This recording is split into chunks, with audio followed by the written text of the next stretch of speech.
nauna ang mother ko dito, 1993. And pinasunod na lang niya ako rito pagkatapos kong mag-aral. 2 years vocational course ang natapos ko sa Pilipinas. So, since then, 1996, nakapag-umpisa na akong magtrabaho rito sa tulong na rin ng mga Pilipino na kasama namin dito. Sila na rin ang naghanap sa akin ng trabaho na mapapasukan. Okay. And then, 2000, I think year 2000, nakapag-asawa nga ako ng Vietnamese. Nagkaroon din ng 2 anak na babae. And buhat noon, napag-isip-isip ko na kailangan ko na mag-settle sa isang lugar. Like in Vietnam na ang opportunity dito is napakalaki na magtrabaho dahil nag-uumpisa pa lang silang ma-develop. So, 2000, and then nagkaroon kami ng 2 anak. Napag-isipan namin, napagpasya namin mag-asawa na magtayo ng kumpanya. That is 2007. And then, which is naging successful naman dahil sa tulong ng mga kaibigan natin mga Pilipino ng organization Pinoy sa Hanoi, naging successful siya. And then, nakakatulong na rin kami sa mga Pilipino na nandito na naghahanap ng trabaho. Habang naghihintay ng trabaho, binibigyan namin sila ng pansamantalang trabaho para sa pang-araw-araw na panggastusin. Construction, yan yung, kung makita mo, Pelcon, that is Felix Construction, which is sa amin dalawa, binuksan namin mag-asawa. And then, meron kaming mga direct na empleyado.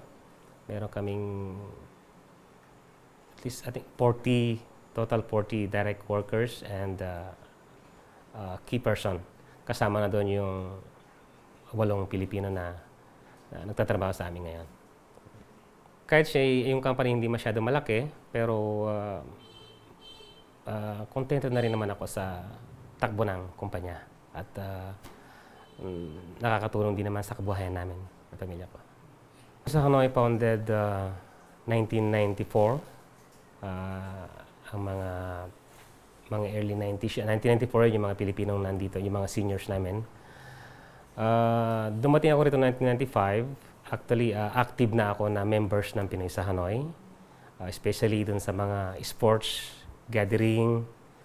Meron kaming activities like charity, fundraising. Nasabi ko nga na dahil nga ang Vietnam ay bago pa lang na-develop, malaki ang tsansa na malaki ang tsansa na magkaroon ng maraming opening na trabaho dito para sa ating mga engineers, mga manggagawa. Ang isang challenges na namin dito is yung nga, malayo kami sa pamilya sa Pilipinas. Ang pangalawa is yung lingwahe nila. Bali, inabot ata ako ng mga 1 taong mahigit bago natuto ng lingwahe nila. Meron akong pocket dictionary na araw-araw dala-dala ko. Pinag-aaralan ko, binabasa ko para matuto ng lingwahe nila. At sa tingin ko, may nagbunga naman yung pagsisikap ko na pag-aaral dahil sa tingin ko ngayon nakapagsasalita na ako ng at least fluent, 80% ng language nila dito. Pinoy sa Hanoi ngayon, nagbigay ng like tulong sa embassy, PSG, and protocols para sa like volunteers na mga crowd control, preparations ng mga list ng mga attendees. Ayun ang naitulong namin sa very excited lahat. Yung iba nga, kahit may pasok sila, magde-day off sila nung araw na yan, makita lang yung ating presidente. Nais lang naming iparating na yung ipagpatuloy yung pagsugpo dun sa mga drugs, kriminalidad, corruption, para naman para sa tunay na pagbabago at mapayapang lipunan ng Pilipinas. Kababayan natin na nagnanais magtrabaho sa Vietnam, ang payo ko lang, hanapin natin yung tamang ahensya na pag-a-apply natin para tayo hindi maloko ng mga ibang ahensya. Ng mga ahensya na nagpapadala ng mga Pilipino and then wala nang palang mga trabaho.